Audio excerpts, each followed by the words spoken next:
পুরো দুনিয়ার মোকাবেলায় তারা ভিন্ন পথে থাকবে, স্বতন্ত্র পথে চলবে। নবীজি বললেন, আল্লাযীনা ইউসলিহুনা মা আফসাদান নাসু মিন বাদি, পুরো ইসলামকে বিকৃত করে ফেলা হবে। তখন অল্প কিছু লোক থাকবে যে বিকৃত ইসলামকে, মানুষের ব্যাখ্যা করা ইসলামকে, মানব রচিত ইসলামকে তারা পরিত্যাগ করে ওই কোরআন সুন্নাহ সিরাত মোতাবেক ইসলামের দিকে নিয়ে যাবে, একদম ইসলামকে পরিশুদ্ধ সময়ের দিকে নিয়ে যাবে। এরাই হচ্ছে গোরাবা, এরাই হচ্ছে গোরাবা, এরাই হচ্ছে হকের পথের লোক, যারা কোরআন হাদিস সিরাত এর নিচে আর নামবে না, এর নিচে আর নামবে না। এরকম অল্প কিছু লোক যেদিন তৈরি হবে, সেদিন কি হবে? আল্লাহু আকবার। আমরা তো এখন খুব সহজে বুঝতে পারি যে একটা বিশাল পাহাড়, হযরত মদিনা মুনাওয়ারায় থাকেন, মক্কা মুকাররমায় ইব্রাহিম খলিল রোডে যারা আমরা হজে গেছি, দুই দিকে বিশাল বিশাল বিল্ডিং ছিল, তার পিছনে পাহাড় ছিল। এখন কিচ্ছু নাই, এখন গেলে দেখবেন রাস্তাটা খালি, চতুর্পাশ মরুভূমি। এই যে 2 মাস আগে বিল্ডিং ছিল, এখন নাই। কি হয়েছে? সব ভেঙে ফেলছে। এখানে খুব উন্নত ক্যাটাগরির হোটেল হবে, বাসস্থান হবে, বিভিন্ন কিছু হবে।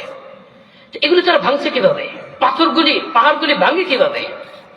পাহাড় ভাঙার জন্য আরেকটা পাহাড় দিয়ে আঘাত করতে হয় না, ছোট ছোট বোম ফিট করে।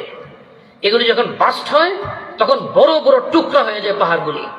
ওগুলিকে ছোট ছোট আঘাত করে খন্ড খন্ড টুকরা এগুলি ট্রাক দিয়ে সরায় ফেলায়।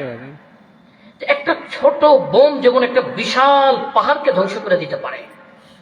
আল্লাহ পাক কোরআনে পাকের মধ্যে উদাহরণ দিচ্ছেন, আরো প্র্যাকটিক্যাল উদাহরণ দিচ্ছেন, আরো বাস্তব উদাহরণ দিচ্ছেন। কি বলতেছেন?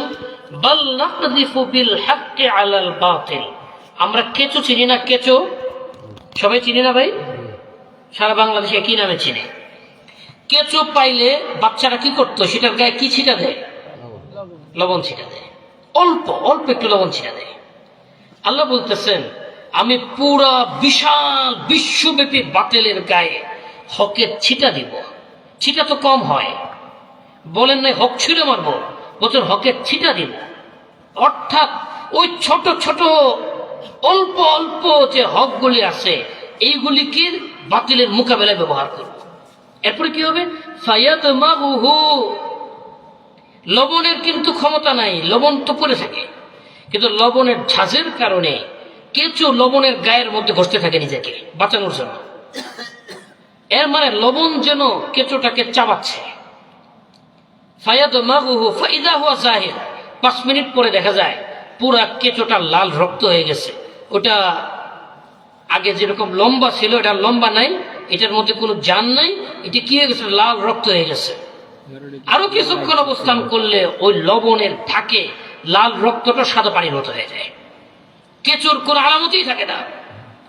হুবহু উদাহরণটা আল্লাহ দিচ্ছেন যে তোমরা যদি কিছু লোক হকের উপরে থাকতে পারো, সব যখন ইসলাম থেকে ডানে বামে চলে যাবে, ইসলামকে ব্যবহার করা শুরু করবে, অল্প কিছু লোক যদি থাকো, হিম্মত হারায়ও না। সময় আসবে এই অল্প কিছুকে বিশাল বাতিলের গায়ে ছিটা মারা হবে। ফায়াদমাগুহু, এই অল্প অল্প হকগুলি পুরা বাতিলকে চাবাইয়া ফাইদা হুয়া যাহির, নিঃশ্বাসে বিলীন করে দিবে। ওয়ালাকুমুল ওয়াইলু মিম্মা তাসিফুন। আহারে মুসলমান, তোমরা এগুলি বাদ দিয়া ইসলামের নামে কত কথা বলতেছো। ওয়ালাকুমুল ওয়াইল, তোমাদের জন্য দুর্ভোগ। আল্লাহ বলতেছেন, আল্লাহ বলতেছেন। এই জন্য আমরা চাই কম হোক বেশি হোক, সংখ্যার দিকে তাকানোর সময় আমাদের নাই। আমাদের কাজ হচ্ছে পিওর কোরআন হাদিস এবং সুন্নাহ সিরাত, এর ভিতরে আমাদের জীবনকে গড়ে ওঠানো এবং এর ভিতরে আমাদের জীবনকে সীমাবদ্ধ রাখা। পারবো কিনা ইনশাআল্লাহ? প্রশ্ন হইতে পারে, 1400 বছর পর আপনি পিওর ইসলাম পাইলেন কই? আপনার কাছে কি ওহী আসছে? মনে হবে কিনা? বলতে মনে চাই কিনা যে আপনি আবার পিওর ইসলাম পাইন কই?